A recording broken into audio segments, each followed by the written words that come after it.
Hi everybody, I'm Jess and I am a seller on Depop and I have made about $4,000 selling on that app by this point, and I am telling you this to prove that I am a good resource so you can trust me. I've been doing it for a little bit now, so it's taken a while for all of that to build up, but today I thought it'd be good to tell you about what I've learned about pricing things on Depop to actually sell, because if you price things too high, they might not ever sell, and if you price things too low, you're not getting what you can actually get for your item. Like, you want to have the highest profit margin possible when selling without making things sit in your shop for years on end before they sell. So let's get right into it. There are 5 things that I think you should base your prices on, and we're gonna go through them right now. The first one is how much you paid for the item. Whether you bought it new or whether you thrifted it, you should always think about how much you paid for it in your head, because you don't want to make back like $2 off that price. You might want to try to make back a little bit more than that. And also, the original price probably tells you the worth of the item,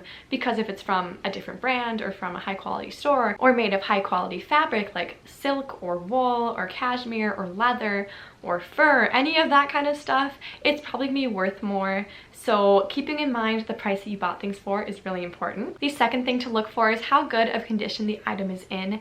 A lot of times I can still sell things that aren't in perfect condition if they have a tiny stain or a snag, or if they're pilling a little bit, like if it's a sweater. You can still sell those things. You should just tell people in the description those issues, and you can mark the condition of it when you're listing the item. But a lot of times in my descriptions I say it's not in perfect condition, but I want it to have another life, because I do want the items to go on to people that want them, especially if they're from my own closet but have been worn a lot. So if someone wants it for basically any price, I will work with them on that, because even if an item is older or pilling, I think it could still make someone else happy. And then on the other end of that spectrum, if it's in perfect condition or if it still has tags on, tags really increase the price you can sell things for. But if it's in really good condition, that means you can sell it for a higher price as well. The third thing to look for when pricing your items is the brand that it's from. This sort of goes along with how much you paid for the item initially, but if it's a really good brand that people really love, then you can probably sell it for more money than if it's just from Target or Walmart or something like that. Additionally, if it's a brand that's no longer on the market,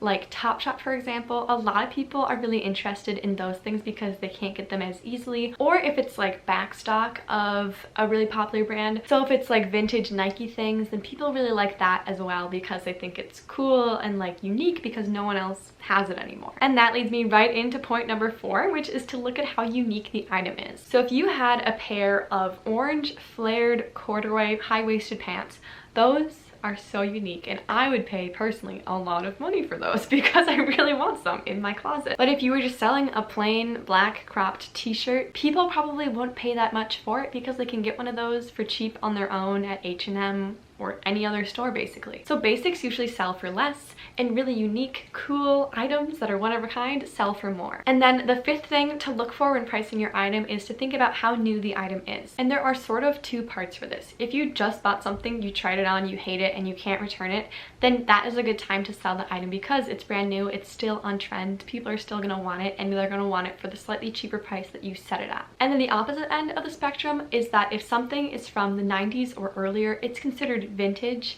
on Depop, so people are really going to be interested in that as well. So if you're selling older items, they might actually do better than some of your newer ones or ones from like 5 years ago, because those sort of fell out of trend and they're not as popular as items that are vintage. So vintage items or brand new items can be priced higher as well. Okay, so now let's talk about how I usually price my items and the highest amount that I've sold items for. This is going to be a crazy part of the video. So let's start with tops. Let's say I was selling, I don't know, a tank top or a t-shirt out of my own closet that I have worn a lot, and it's not a new item or like a cool item, it's just a basic shirt.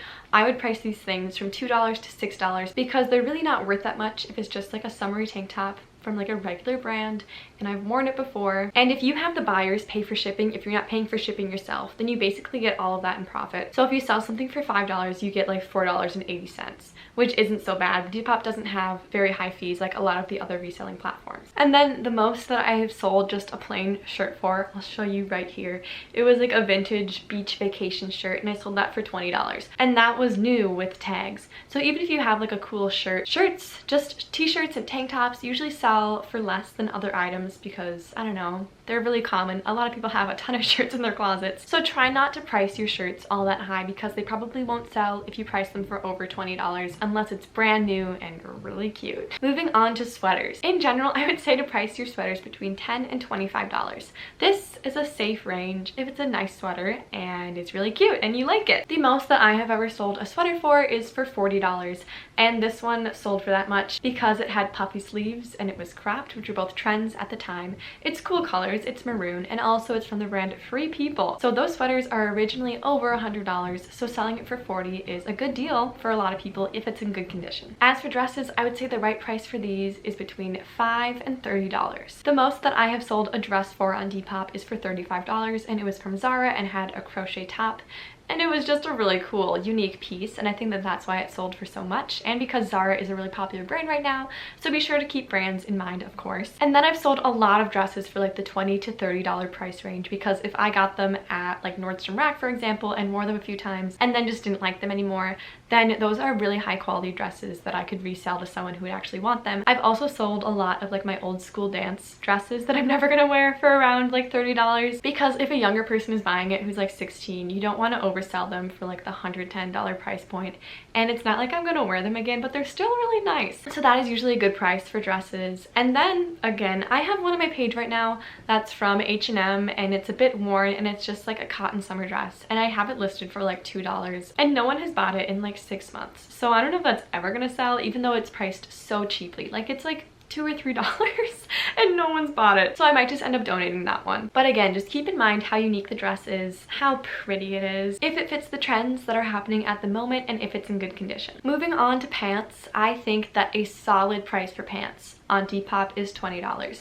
If they have no issues, no stains, nothing like that, then $20 for like a cool pair of cargo pants or wide leg pants or just like some awesome pants is a price that a lot of people seem willing to pay. I don't think I've ever sold pants for more than that because I don't have like super awesome pants. I just have like good quality cool pants that people like. But also, again, just like the dresses I just talked about, I think I also have some pants listed on my page right now for $3, and they're just like plain skinny jeans, and no one's bought them for like a year. And that just goes to show you that it really depends on the trends that are happening, because people sort of hate skinny jeans at the moment, so they're not selling as well. For skirts, I think the right price for a lot of them is between the $10 and $20 range. Again, skirts are more unique to people than shirts, which can sell for like $5 most of the time, and around as unique as like pants. So I have sold a lot of skirts for around $15, and the most I've ever sold one for is $20, and that was a cool midi skirt for winter with like a cheetah print pattern. Moving on to shoes. Again, this one has a really wide range, and I can't really figure out why, but I think it's because shoes get worn or show wear more than other items in your closet. Like if you wear a shirt for a long time, unless it has like pit stains or something, like it's not gonna like wear out as fast as shoes. Like shoes get scuffed so easily. So if you have some shoes that are pretty new but have like scuffs on them and marks, you can sell them for down to $5, and the most that I've ever sold shoes for is $30, and I think they were brand new. And then for the category of jackets, jackets sell for more money than anything else on Depop in my experience, probably because outerwear is just more expensive in general, so that goes back to how much you paid for the item to begin with. A good price for selling jackets, like outerwear jackets, would be $20 to $50. The most I've ever sold one for is $41, but if you were selling a really nice winter jacket, I bet people would pay $50 in a heartbeat. Jean jackets and things like that don't always fit in this category, but I've also found that people pay a lot for jean jackets because they're staples in people's closets that they love to wear, and denim, especially vintage denim, can be really expensive. So keep that in mind when you're pricing your jean jackets. And then for jewelry, if it's a piece of jewelry in my closet that I've had for like 10 years and I got at like Target or something, then I'll sell it for like $2 or $1.50. I've sold a lot of things for $2 recently because I just want them out of my house.